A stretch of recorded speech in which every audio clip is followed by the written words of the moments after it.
This is Boomer Life on CL 650. Hey, welcome back to the program. Dr. Paul Zickler is the medical director at YesWellness.com. He's been a medical doctor for over 40 years and brings a wealth of knowledge and experience to the Yes Wellness team. Interesting story. You of course, are your background is typical Western Orthodox medicine, but in your more mature years, you've opened your mind to a lot of other possibilities and a lot of other modalities of medicine. Dr. Paul, tell us about how you learned about natural medicine and natural health issues. Well, that's an interesting part of my career, because it was during the time that we had the walk-in clinics, and we're seeing more regular patients as family physicians. Yeah. And my practice was people with chronic illness, with some walk-ins thrown in. Mm-hmm. And so I'm looking after these people that are coming back to see me on a regular basis because of high blood pressure, because of diabetes, Mm-hmm. because of high cholesterol. And it seemed to me I'm not making them better. I'm just maintaining them. And over time, they're getting worse. They're not getting any better. I'm giving them more pills or increasing the dosages. It always seemed to say, you know what, if you really think about changing your lifestyle a little bit, your exercise, you do some more exercise and change your diet, we could maybe improve this. And you would have that conversation every time you saw the patient. Absolutely. A little bit of practical advice, yes. But the patient was really only there to get a prescription. Exactly. So it was twofold. It's not just their fault. It was my fault too. So they just wanted, give me my pills, doc. Right. I'm out of here. Sure. And I've got my 5-10 minutes I've got with the patient. You should Mm-hmm. you should really look at getting some exercise and getting some diet. See ya. Right. And never really a plan of how to do that and really try to get them motivated. And so I started working on that, but at the same time, my daughter became a naturopath, and she went to Bastyr, just south of us near Seattle, and it's a university for naturopathic medicine. Okay. And I was really intrigued because I was intrigued about naturopathy and what the hell that is. Sure. And then sort of what is their training like? Because she's obviously committed to this and really interested. So I did take many courses down at Bastyr to first of all to introduce myself to naturopathy, Mm-hmm. and then because I got enthusiastic and interested, I did take several courses and I did change some of the patterns of practice, just in a few areas where I thought, man, this is different, but it seems to be working. Mm-hmm. And so I think I've told you before, the first kind of medical condition was reflux, heartburn, indigestion. Sure. And their method of treating it was completely diametrically opposite to the way I was treating it. So I was treating, you go through diet and precautions and blah, blah, blah. But here's a pill. Right, sure. You take this pill and it'll take your symptoms away. And they always, their symptoms got better. Did they do all the other stuff? I don't know, but I told them to do that. Mm-hmm. Whereas the naturopaths, they gave them some acid. In fact, one of the things was take a teaspoon of apple cider vinegar with every meal. And if it's still a problem, to actually take some hydrochloric acid with some digestive enzymes. So I thought, you know what, I'm going to try this on just a few select people that would be, when I said, listen, I'm really interested in trying to get rid of this for you without having to take medication. Sure. So would you be willing to try? Would you willing to try? Sure. So I did. And you know what? On the people that I started with that were okay with it, at least 65% of the people I started on that regime improved, and they stopped taking their medications for it. And I thought, wow, this really does work. If I can get 60% of those people that are on these medications, and you have to remember, these pills that we use for reflux combined, at that time probably accounted for $8 billion worth of drugs every year. Mm-hmm. Huge. Yeah. I mean, I'm sure everyone you could talk to, especially as you got 60 years plus, was on some form of either Zantac, Pepcid, Nexium, And always had a roll of Tums somewhere close Tums, by. All that stuff. Yeah. Yeah. And so, so I thought if I could get 60% of those people and stop their medications, wow, That's huge. that is huge. Right. Plus now, when we look at those medications, we're realizing after we've been using them for so many years and pushing them and flogging them, of how detrimental they are in long-term side effects. So it was a winner. I mean, I didn't even realize that it was a winner. It was a winner twofold, tenfold now that we realize the long-term side effects of those drugs. Right. And that sort of got you into where you are now. Yeah. In terms, you're a wellness guy. You're Yeah. a really strong, energetic proponent of wellness. Yes. And so, I started realizing that we're focused, allopathic medicine is focused on disease management, symptom management. Right. We're not talking about looking at the whole body. What is the root cause? And how can we change that so we can avoid this problem, this disease going forward? There's a difference. And what's really encouraging is that a lot of the younger generation of physicians now are becoming really interested in it. And you'll hear new terms now: functional medicine, holistic medicine, Yes, yeah. complementary medicine. Mm-hmm.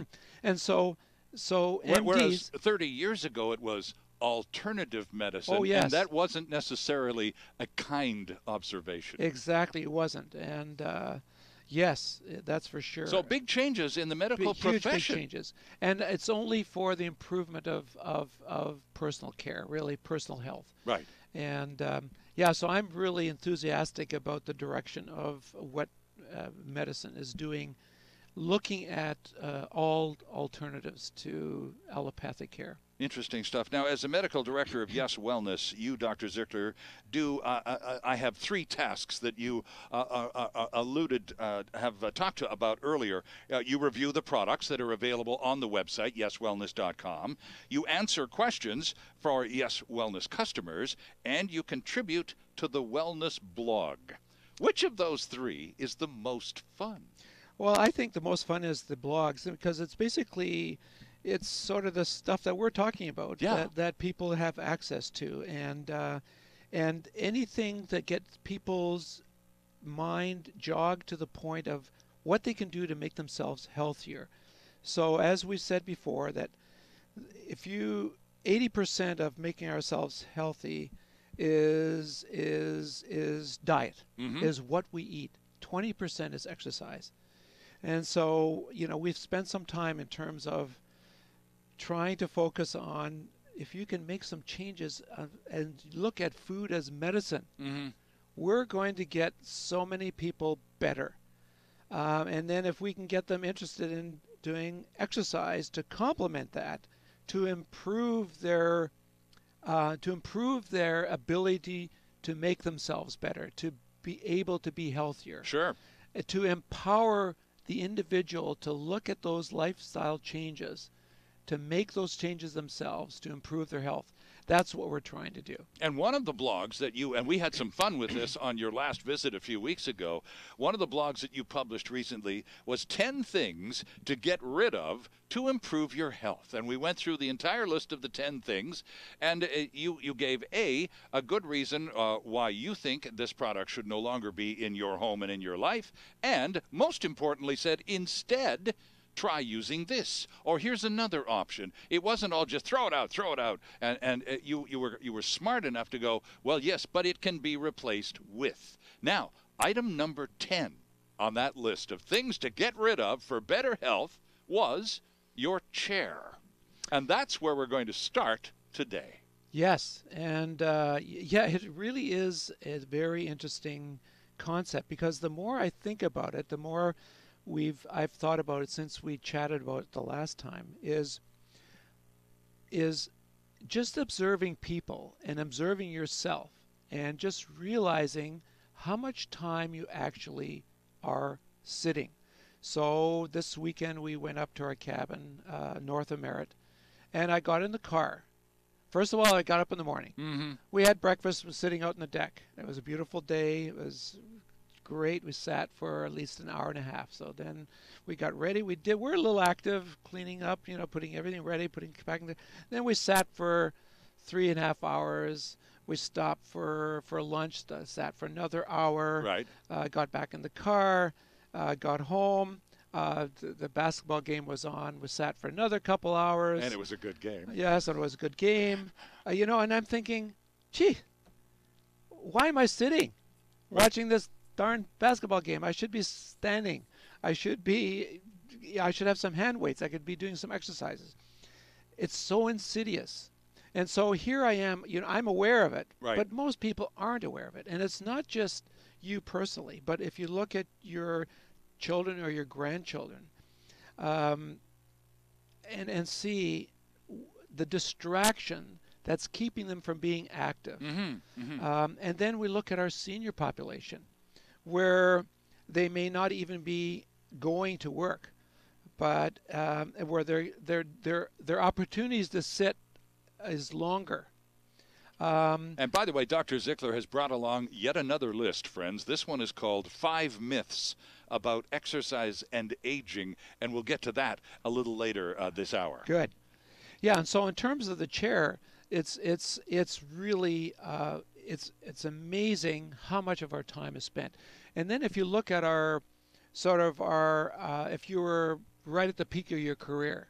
So I live in White Rock, I work in Vancouver. I commute, so it's, at least an hour and a half in. I sit at the computer. I'm sitting at least 6 hours a day. Right. Then I'm commuting home another hour. And then I sit down, chat with my wife, have dinner, watch a game or whatever, another couple hours. So you're looking at least 6 to 8 hours. And so it could be 10, it could be 14, 16 sure. hours. So what does that do to you? Why is that bad? Well, I'm sitting. How could I hurt myself? Right. Well, in fact, that's the danger of it. Because you're not doing anything. You're not sitting. doing anything. Right. Okay. Right. Gotcha. So becoming sedentary is the norm. That's the norm. That's what the norm is for everybody. And exercise is the intervention. That sort of, you got to get in there to intervene. But let's use that example. The guy in White Rock who works downtown and who commutes 90 minutes in both directions every day and spends most of the time in the office in a chair in front of a computer terminal, doing very well and making lots of dough. Yeah. Okay, so that's how you make a living. So you have all sorts of little tips and tricks for people who do make a very good living sitting down, yes, but who can do benefit to themselves during that work day. Take a few seconds or a couple of minutes here and there and do a few things and do yourself an enormous physical favor. Yes, the thing is, you can do lots of things to become organically active. So it's the active couch potato. So for example, so in that commute, well, you first of all, can you ride your bike to the park and ride? Take the park and ride your bike to work. All right? Okay. So that's interesting. You can do it. There's a lot of people that are doing it. Mm-hmm. More and more people are doing it. Something you may have not thought of. And you'll get to work faster than commuting. And you don't have the stress of commuting. So you're not only sitting, but it's a stressful sitting. Sure. Right? So you get on your bike. If you're on public transit, you get to read the paper. That's exactly right. Play with your phone, whatever. So you get to work. You got the computer. You're going to sit. Now we have wonderful desks and devices that you can put your computer monitor on, that you can elevate them to a standing position. True. So you stand. So, okay, we don't have those. All right, if you can get up and just stand up, sit down or walk to the washroom, go get a coffee, get a tea, and do about 2 minutes every hour of that. Just moving around. Yeah, and if you can put your little fitness app on the alarm to say every hour 2 minutes of activity, that would really, really benefit you. And if you can manage to stand during that time as well and do some exercises, neck exercises, some stretches, body stretches, some squats. And then at lunch, instead of sitting down in the lunchroom for the whole lunchtime, take 20 minutes and go for a brisk walk. Come on back. So you can see right away we've reduced that sitting by at least 60%. And you really haven't changed much in terms of your daily routine, and you haven't compromised your ability to make a living in any way. In any way. So why are we doing that? Why are we trying to do more activity? And the reason is that there are lots of physiological reasons that sitting are doing really bad things for you. Okay, we'll get into some of those in depth. Our guest from YesWellness.com is Dr. Paul Zicler. This is Boomer Life on CIL 650, and we're back with lots more right after this. Canada's only weekly radio show dedicated to the baby boomer lifestyle. This is Boomer Life on CIL 650.